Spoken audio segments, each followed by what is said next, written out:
help me welcome Giulia Andrews.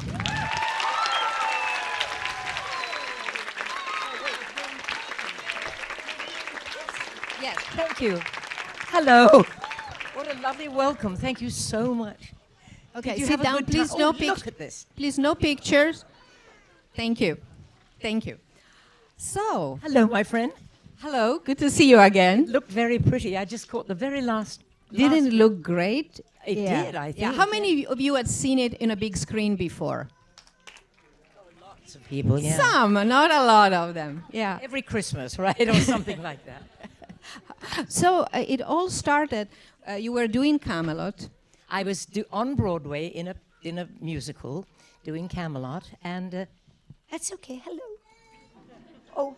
Oh, that's okay. He's fine. I've got 4 others like that. So I was in a play on Broadway, and Walt Disney came to see it.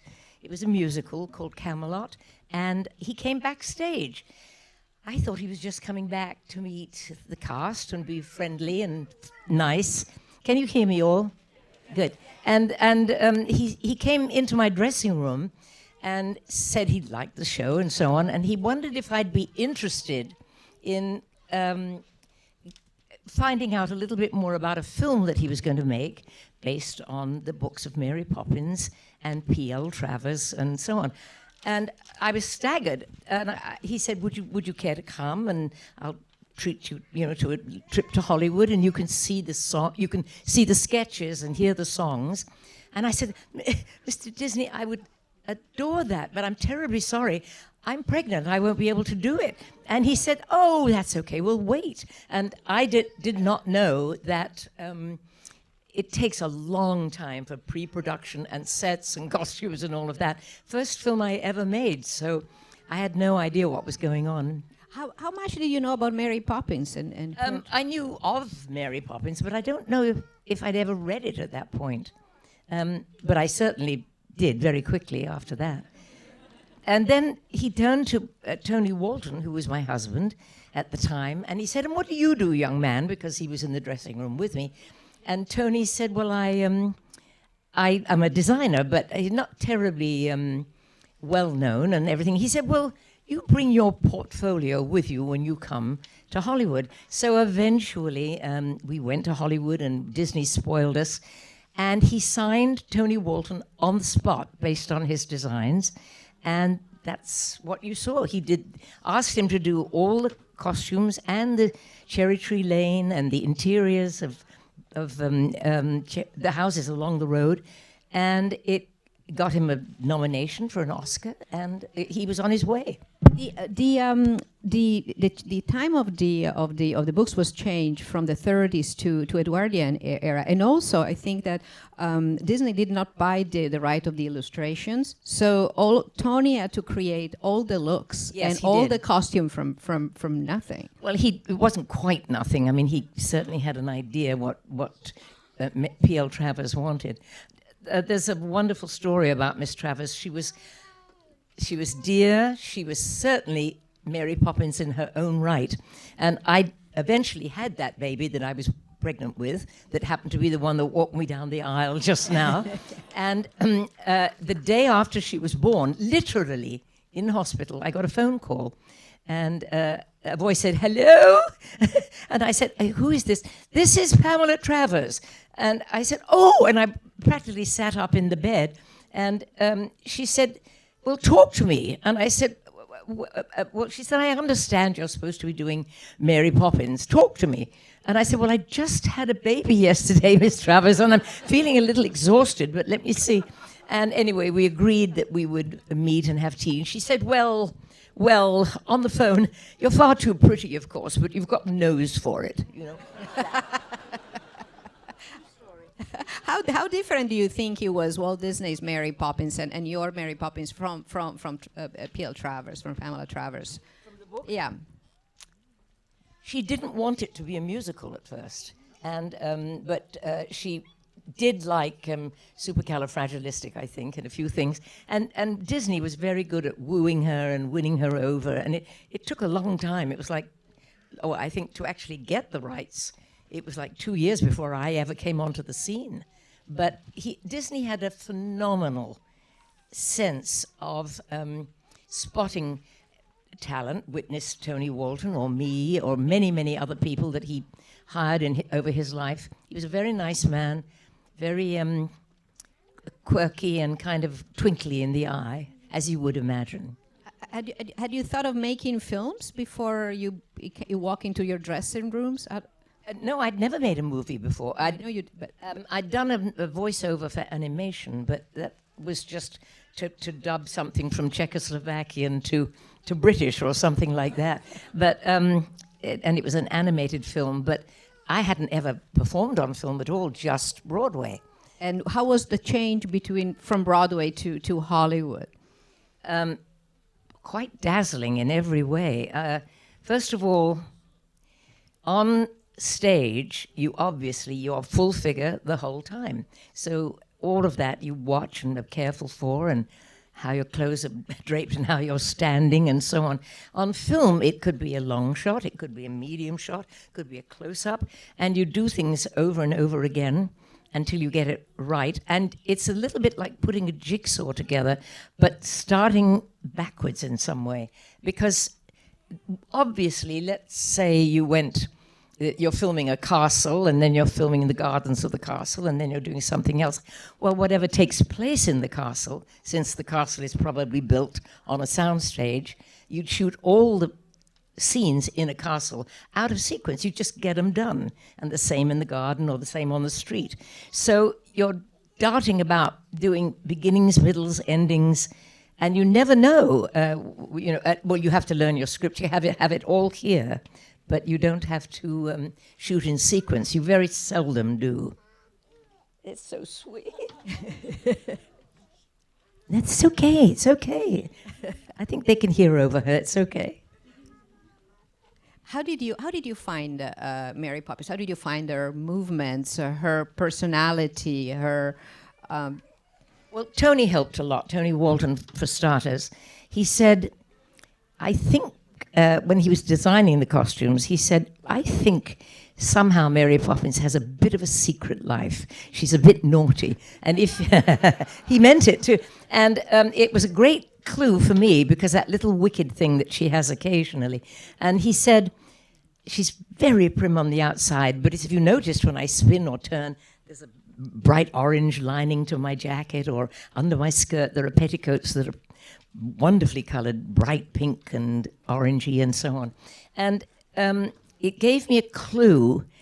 And then while doing and thinking and talking to the director and so on, you do form certain things, like how the flying with the feet turned out, and things like that. The way she walked, I tried to make her walk almost as if she weren't quite touching the ground, but I didn't know very much about any of it, so it was happening almost as I was moving along in the movie. And so it must have been very important that Tony was also part of this project. Very much so. He was very, very good. And he also would say to me, as a husband, he would say that recording, you pre-record all the music before you even put it down on film, and you have to imagine what you're doing. And I did Feed the Birds, and it wasn't very good. And we asked if we could possibly do it again, and they let me. So it came out a little better the second time. Yeah. Were the songs all composed when we went to the first trip ever to Disneyland, to Disney Studios? I'll talk about Disneyland in a minute. I did hear, I think I heard everything, and they had room after room after room, all the offices. They had it storyboarded, because there's a lot of complicated things that had to be done technically, or all the animation was going to come later and so on. So they had pictures of each scene and roughly what was going to happen based on the script on all the walls. And so as I was there, I looked at all the ideas, rough sketches of where they were going. And then Tony began working on the costumes. And then while I was there that first time, Disney very kindly took me on a private, he thought it was private, a trip to Disneyland with Tony.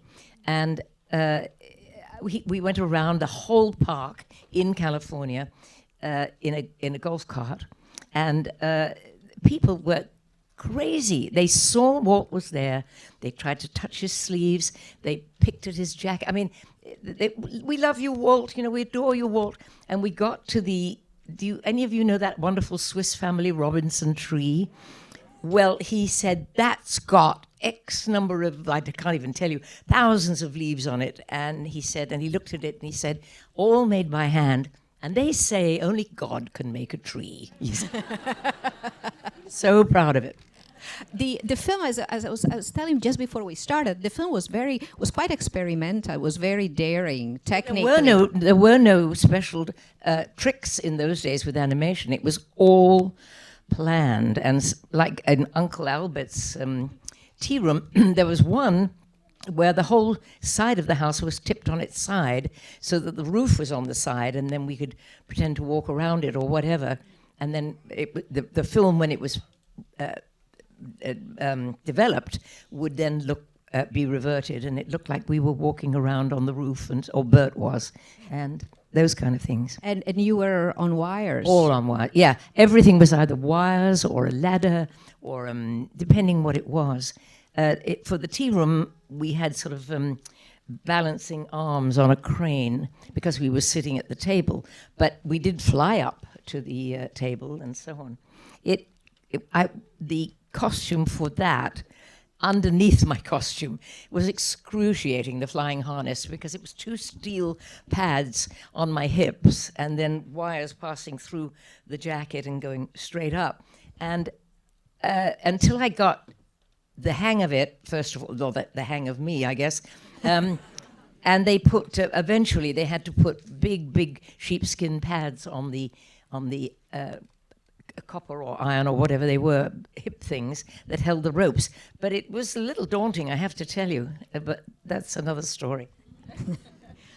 Today is more common, but the scenes between the the real life and animation were pretty revolutionary. And it was your first film, and when you are acting with the penguins are not there. Not there, no. But they did, let's say, when I was sitting at the table and talking to the penguins and so on, they put a dummy for the rehearsal, let's say. But then when you take the dummy away, you're looking straight to the back wall. You can look at the penguin that way and speak to it, but take it away and your change of focus is different. I had to kind of remember to think penguin and that kind of thing. I'm going to open it to question. If so, raise your hand. We have one right here. Yes. Thank you so much for being here and for entertaining 3 generations. That's so lovely. I'll repeat it again. Thank you for being here and for entertaining 3 generations of my family. My mother loves the sound of music. My daughter's not here, but she said to send her love. She loved the Princess Diaries. And my question to you is, what did you find the most challenging? Anything other than the harness? And what did you find the most joyful about making this film? And thank you. Well, it was the best education I could possibly get, because they were very kind to me. They knew I was a first-timer, so they were very, very kind. But the most daunting, I think, was a day when I was toward the end of the movie. They saved all the really difficult flying stunt things. Boring you, am I? I see. They saved all of that till the very end of the film in case of an accident, in which case most of the film was in the can, as you see. And so there I was, hanging really as high as up there in the ceiling of one of the sets. And it was next, or maybe the very last day of filming, and I felt myself, I thought I did, dropped by about 4 or 5 inches. Something didn't feel right. And I called down and said, I'm sorry, I don't feel very safe up here right now. I mean, could you let me down very gently, please? Please let me down gently. And at that point, I fell to the floor. But I was on counterbalancing weights at the other end of the studio, and the floor had been sprung. So it all helped enormously, but it was the shock of it and I have to confess I spoke a few Anglo-Saxon four-letter words at that point, which were nothing to do with Mary Poppins at all. But and then one voice from the back, who was the man on my wires and counterbalancing equipment, this faint voice said, "Is she down yet?" And I was, of course. I think we have a Would question. you like to ask me a question? Yes. Yes. Oh, two.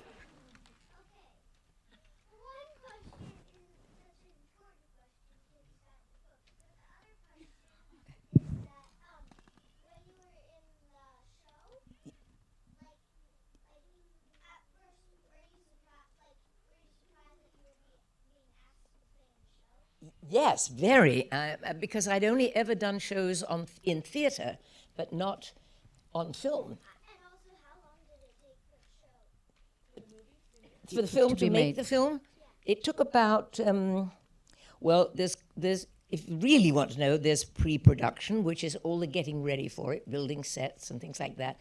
But the actual filming is about 3 months. And then there's post-production, which is all the tricks and the balancing of sound and the balancing of color and things like that. So it took a long time, but my part was about, well, I had to go and do rehearsals first and learn the dances, things like that. Yes, you will get your answer. What can I answer?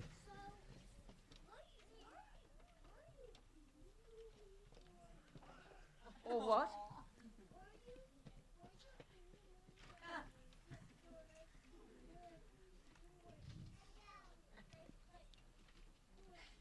I see what you're saying, yes. I had somebody say to me once, I've seen you on the television, but you're here. How did you get out of the television? But the movie, yes, that's on film, and I was there when they were making it, which was many years ago. Yeah. What?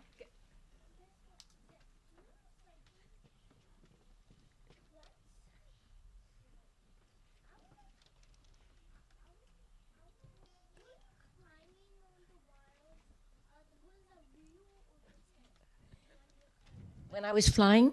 Yeah.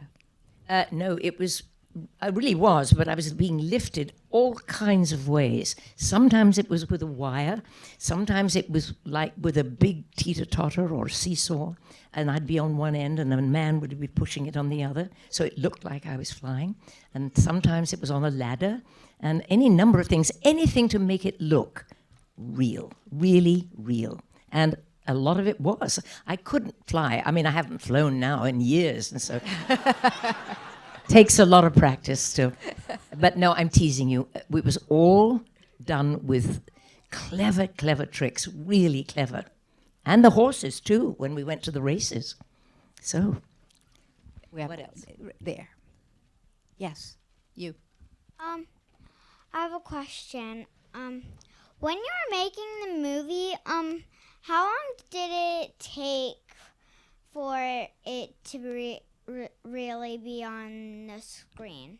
to really get there for the public, took about almost 2 years because of all the tricks. And there's so much animation that had to be added, like the penguins, like the horses at the race, like the funny little fox and things like that. And so that was extremely difficult to film, but that was all put in the backgrounds. I did all the real stuff, but the background, which was we filmed it against a big yellow screen, a special screen that Walt Disney had made for this particular kind of film. And then you had to pretend that you were in the garden or that you had butterflies or whatever. And then they were all put in much, much later with the paintings and the drawings of the animation. So putting it all together, it took about 18 months to 2 years to finish it. Yes. I have 2 questions for you. Right. One, when you were singing Supercalifragilisticexpialidocious Right. and all the rest of the songs, were you just smiling for the camera or were you really, really happy? I was really, really happy. Great question. No, I was really, really happy, and it was what I was supposed to do as well. But I liked the song so well that I was having a great time, believe me. And Dick Van Dyke, who played Bert, was such fun to work with, and so we were having a good time. What was your second question? I would like to know, how long have you been friends with Carol Burnett? I saw your little film, Proper English Tea. Oh, yes, she puts cream and puts the eclair down my chest and everything. Yes, that was very funny. I've known her for 50, 60 years, maybe. She's a great friend, and she's godmother to my Emma that helped me here tonight. Yeah, she's a great friend. I think there. Yes. Which one? This young lady? Right there in the back. Yeah, you. Yes.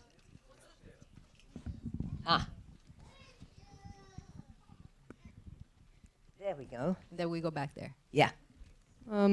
I really liked the movie. I like Sound of Music better though, so I'm sorry. Thank you. They're all so different and such a joy, really. It's the music and the fact that everybody can enjoy it. But this really was the first film I ever made. So I had a lot of help, and I loved it. There's one young man behind you, and then I'll get to you again. Yes. So which did you prefer more, Sound of Music or Mary Poppins, and what was your favorite scene from your favorite movie? From Poppins, I think the one you mentioned, which was supercalifragilistic, because it was so silly and wonderful. And it was my husband, Tony, that suggested we say it backwards. And I can still say it. Can anybody else? Hey, okay. That's right. And then from Sound of Music, oh my goodness me, I think when I dance with Christopher Plummer, the Lendler, that's a very pretty scene. And I loved that scene very much, yeah. I think we're going to go get this somebody way. over here. Exactly. Yeah. What about you? Which one was the most challenging? They are all different and very challenging because you don't know what you're going to be asked to do. The longer one was Sound of Music, but then I made many other movies too, and they were even more challenging for different reasons. And so it's really hard to say, but certainly Sound of Music probably was more challenging. The weather was a terrible problem to us because it was supposed to be summer and it rained and rained and rained. That's an adult. I would like to thank you for the joy you brought to all of us in all of your films, particularly this one. And my questions have been asked and my sentiments put forward by other people. But I also would like to wish you a happy birthday a day late. Thank you. I had a lovely birthday yesterday. I really did. Hi. Oh, you just gave the mic to me. Where are you? Hello. Okay. Okay. First of all, happy birthday. Thank you. I'm so excited I'm able to finally see you. I've loved you since I was the littlest one here. Watching it now as an adult, every time I watch it, it makes me feel something different, you know? So today I was thinking the dynamic that you and Dick Van Dyke have is so effective. He's so goofy, and Isn't he? you have such a poise and control to you. And then you were talking about how many takes it takes, and how many did you ever break character a lot with him? Well, or how was it filming I have with had him? times when I've had terrible giggles, especially if I get tired or something. But it's not what you do when you're working on the movie, because so many people are around you, and the lighting has to be tweaked, and this has to be done, and that has to be done. And there's a lot of waiting around. It's like getting ready for your birthday and then being told to sit still for 2 hours until they're all ready for you, and that's hard. She's right on the dynamic you have with Dick Van Dyke. The difference in physicality. He's so the great expansive, high kicks and his long legs. And you are control. Well, but that's only because I had to be. I was Mary Poppins, so she would be. And there was nothing quirky about that relationship. She would never have allowed it. Here. Yes. Here. Yes. Thank you so much for being a creative genius and such a warm person. My question is, how do you satisfy your creativity these days? Oh, that's easy. I'm not singing these days, as you know, and that's been for quite a while now, but I've been able to happily do things like Princess Diaries and other movies or specials. But what I'm mostly doing these days is writing books with my daughter. We have a little publishing company, and we have to date, honest to God, I think it's about 35 books or something, Sam, is it? Yeah, together. And we have one coming out in November, which I'll soon be mentioning on some television shows. And I hope it does well. We love doing it. It's like doing a mini production instead of a great big production. And the paper matters, the design matters, the story matters. You better get it right because it's mostly for children. So that's what I'm concentrating on these days. Thank you so much. Thank you. Thank you so much for bringing so much magic and music into my life. I'm the lucky one, believe me. I'm overwhelmed right now. I was just wondering, you said you no longer sing, and I was just wondering your journey with your voice from a young age. I sing all of your songs with my 7-year-old daughter, and I was just wondering if you always loved to sing. I don't know your training, if you had lessons or if you just always were a natural. It's very simple. My parents were in English vaudeville in music hall. My mother played the piano very, very well, and my stepfather was a fine tenor.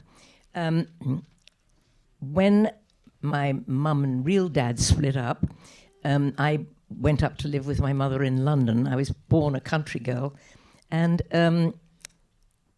my stepfather, really in an effort to bond with me maybe, or to keep me quiet, he decided to give me some singing lessons because the war was on, the Second World War, and I was, the school was cancelled for a while, and so he wanted to give me something to do. So he started to teach me scales, and I hated them, but he discovered, and my mother was terribly surprised because it doesn't run in the family, but discovered that I had this freak kind of 4-octave range voice, and I could do anything I wanted in a very white, squeaky way, but I could. And they realized that what I really needed was a singing teacher, and quickly. And so at about, well, it started at 7-ish, 7 or 8 years old. I went to meet a wonderful lady, and she very sweetly said, "Oh, please bring her back to me when she's a little older. Let her be a child and enjoy herself." But by the age of 9, we went to see her again because the voice was growing by leaps, and it seemed I had an adult larynx in a kid's body. And but I really could sing hugely coloratura songs. And then I started lessons regularly with her, and was until she passed away, my great, great teacher. She taught very, very well. Diction mattered, all of that. And then she, as I was 12, I sang for somebody at my house. My stepfather brought somebody over that was a big impresario, and I came in from the garden and sang for him. And he hired me, and at 12 years old, I opened in a London review, one song only, but by extraordinary good fortune, it was such a high song and such a powerful one that it stopped the show on opening night, and the British thought they'd discovered a new child prodigy in a way. And that was the beginning of my career. I did endless tours around England in variety and music hall, and there wasn't much television in those days, but I was literally learning on my feet and watching and putting up with digs and trying to get home at the weekends because I was always so homesick. But it was a great, great... I said to my mother, oughtn't I to go to college or something? And she said, well, you'll get a far better education from life, my love. And to some extent, I really did. And your teacher came, your British teacher came for Mary Poppins. Yes, I asked her if she'd come over and help me get ready for Poppins. And I always, I mean, I did it when I was on Broadway with her too, worked on all the songs, how to have longevity and place the voice so I didn't lose it or anything like that. Because, well, 8 performances a week is pretty daunting. And so anyway, it happened and it happened and it happened. And so I've always thought that my career was in 3 building blocks. One, that first big success when I was 12, then being asked to go to Broadway by amazing good fortune and stroke of fate, and then to go to Hollywood. You were 19 when you came to Broadway. I was just 18, 19. just about to be 19, yeah. But again, completely on my own. I had no idea what was going to happen. But it was such an education. It was a life education in every way. Then I spent the rest of my life, which has been a very long time indeed, trying to catch up as if I had been to college. We have time for a couple of more, really. One here. Yeah. Yeah. There's one girl there. Yeah, she's been really patient. Yeah, you. How come you weren't in the second film? How come I'm what? You were not in the second Mary Poppins. Oh, because I actually don't know why. I know that first of all, I was a little too old for Mary Poppins by that time. That's probably the truth of it. But also, the first one was so iconic, and the young lady that was being asked to do Mary Poppins is so talented. And I thought, leave that be. I did what I did, and then it was like 45 years between movies. So it didn't seem appropriate, really. Okay, one more here. Yeah. Yes. You. Yes. We really love you. Thank you.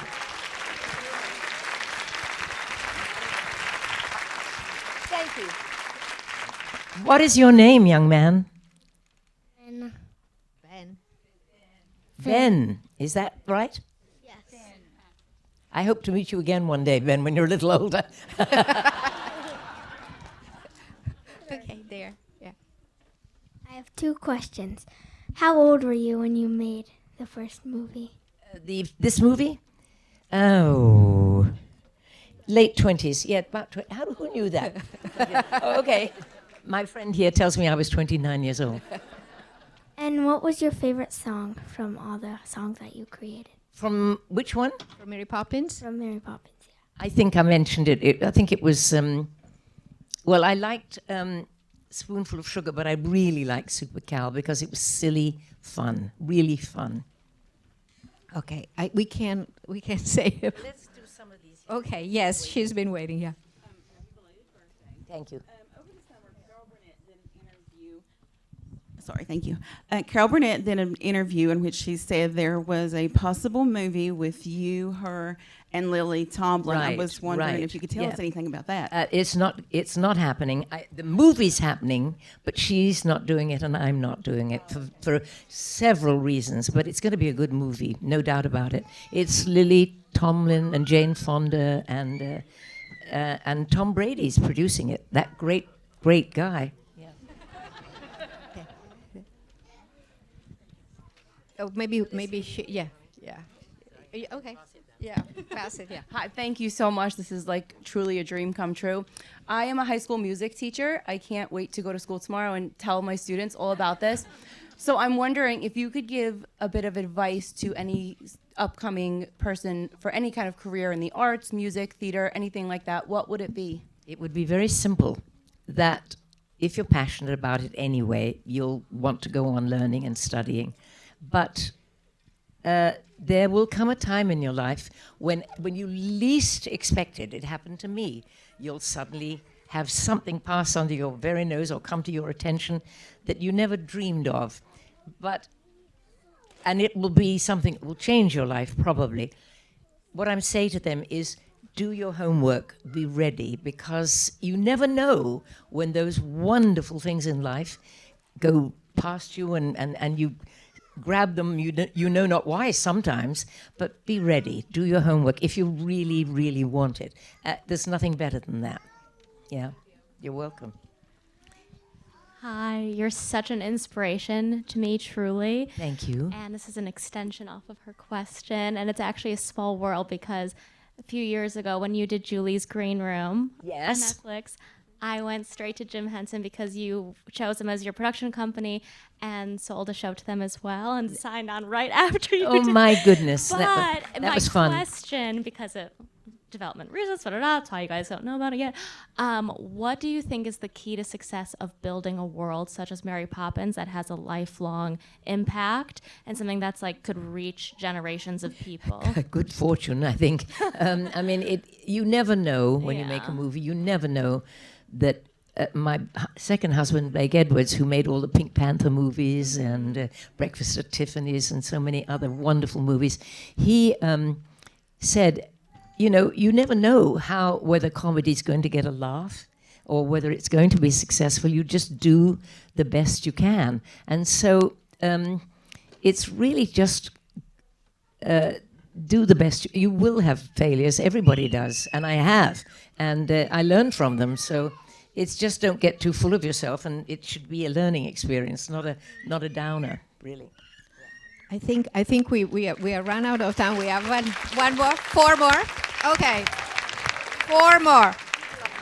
Four more. Okay, there is a gentleman here. Yeah. A gentleman would yet be nice. Yeah.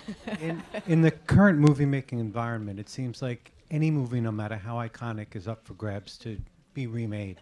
Yes. Can you ever imagine this movie being remade, and would you ever want to see it remade? I'm sorry, which movie? Mary Poppins. Mary Poppins. Mary Poppins. It wasn't quite like that. It was offered to me. They were going to do it. No, I never imagined the success it was going to be. I'm talking about, would you ever want to see this movie remade? Remade. Because like West Side Story was just redone. It was, and very well. And very well. Yes. Can you ever imagine? Well, I think it was remade in the second version of Poppins, in a way. Well, that was a really different story. I'm talking about this movie. Particular one? Right. I don't know, honestly. It's become, over the years, look how long it's lasted, sort of so iconic for people. It might be one day. I mean, how long from now, I don't know. But I could imagine it might be. There are many, many, new versions of films, lots of them. Some have been done 4 and 5 times. There. Me and my... That's loud. Me and my family really like Mary Poppins. Did I like it? We love it. Oh, I'm glad you do. And how did you make your bird umbrella talk and move its head? Clever, clever, clever tricks, all of them. For the bird that flew in the window, I had Walt Disney designed and was in the early stages of designing all the audio animatronics that are like, if you go to one of the Disneylands, you'll see one of the presidents, the birds, like President Lincoln speaking. And it's based on his own words, and the mouth moves accordingly. That's something that Disney invented with his team. And then he would show me these wonderful things and be so thrilled with them. And then for that bird that lands on my hand, I had a wire that went through my clothes because the bird had to react and they needed to press buttons and so on. So it was all inside my jacket, but I had to pretend that it was real and that it was there. And that was one of the ways that they did it. Yeah. Hi. One of the things I've always loved about the movie is during the song Supercalifragilisticexpialidocious, you have a couple little quips where you go, whoop! And I wondered if you had any kind of ad-libs in the movie. To me, it felt like you did in that scene. Well, but one of the ad-libs was when the mirror sings back to me and I say cheeky. That happened, and a couple like that. But I think the whoops and things like that were more fun and excitement and playing at having a good day. And so it was like, woo, that enjoying myself, really. And are you there, Sam? Where's Sam? Yeah.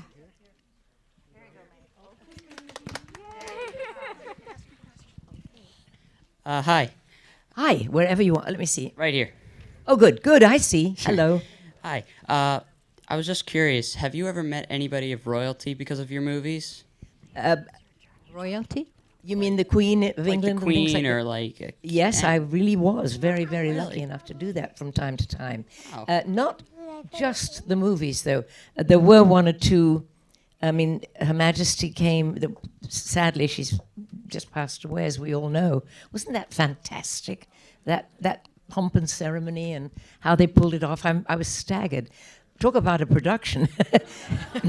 But she does come to some of the.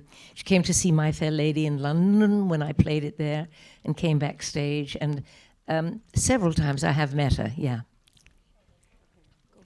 There's just one there. She's a very nice lady. She was. There is mic there, right? Yeah. How do you put the things in your bag? In the bag? Yeah. Well, I guess it really was just sort of magic. I can't come up with a better idea than that. Especially the tall one. Yeah. I do have some talent in that direction, you see. Well, Julie, you want more, or I think it's been so great to have you Thank here. you. I wish I could have answered all the questions. I know, but if you go upstairs, there'll be a little bit of there is going to be some hot chocolate and a little bit of an exhibit where you see the original sketches that On the Tony top Walton floor. did of Mary Poppins. So they're on the third floor. Some of his designs for the film, Yeah. preliminary sketches and Yeah, things. very, very beautiful. So take a look, because that's another things that. And there's Julie- one wonderful painting Yeah. of Cherry Tree Lane, which was his first design for it. And it is so lovely. And Emma, my daughter, has it, don't you, in your bedroom? And we lent it for the exhibition. You did. And we did several books together, you know, Tony and I, and Emma. And some of them are upstairs. So go and look more. And they will be showing the Princess Diaries very soon in our Kids and Family series. And there'll be more of Julie Andrews later in the year, because it's a year-round tribute. Thank Thanks, you so much. everybody. Thank you.